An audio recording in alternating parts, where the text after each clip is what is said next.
Thank you so much for tuning in and watching my video on how to make beads. This is the first video. I'm gonna do another one just so again, we can get more of a variety. You can see even more ways to use your glass to make different kinds of jewelry and beads and whatever you want. We are just adding a paid subscription as well to our YouTube. This paid, you'll get benefits like early access to videos. You're also going to get discounts on our at-home glass fusing store, which has a lot of the materials that you'll see in my videos. And it just helps us as a channel, for me to give you the best content available and grow from there. So thanks so much for watching. Make sure you subscribe regularly if you're not. We also have that other edition. It really helps. And we'll see you next time on the next glass fusing video. All right, so I'm gonna create all of my beads using a variety of different materials, and then we'll do an up close look after, and you'll get to see how I created them, how I layered them, and the reasons behind some of them, as well as experiments and other fun things that then we'll get to see the after photos or reveal of all of the beads that we created and what we may have learned.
All right, so we've got our finished beads here on the left, and I took a picture of the before beads on the right so that we can kind of review the results of what we're seeing here. Still on, I used kiln paper, so it's still, they're gonna be a little dusty as I take them off, but it's good to be able to see what the clear cap does for certain pieces. So this one here is a great example of the same dichro, one without the cap and one with it. And what you'll notice is that this little one with the dichro, if it focuses, the dichro really holds its shape because it's metal, so it doesn't actually round out as much, which may be the effect you're going for, versus underneath a clear cap, you end up with kind of a cool, almost like a magnifier of pieces. So the same with different sizes of clear on top. If you want clear to show around the outside, you give it a little more space.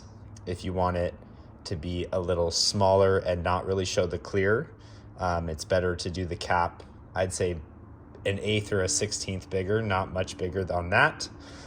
It's also cool to note longer pieces like this, they tend to kind of go a little wishbone, so you get a little thicker on the end, thinner in the middle.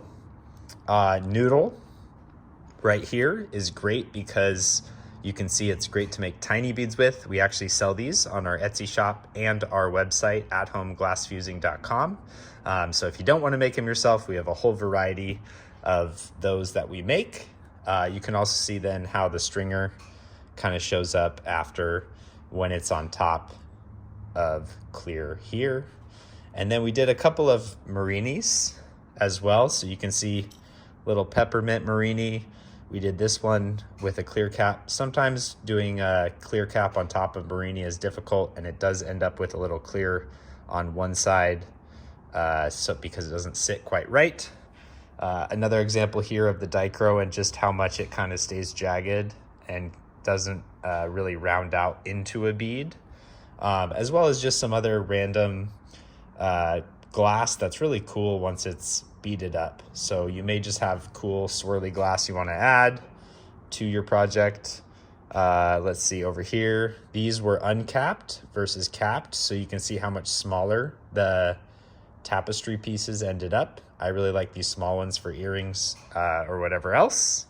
And then we had some marini here that didn't really, kind of disappeared when they all came together. It really just looks blue, so not much. I realized one thing I didn't add on this board was spiraled cane.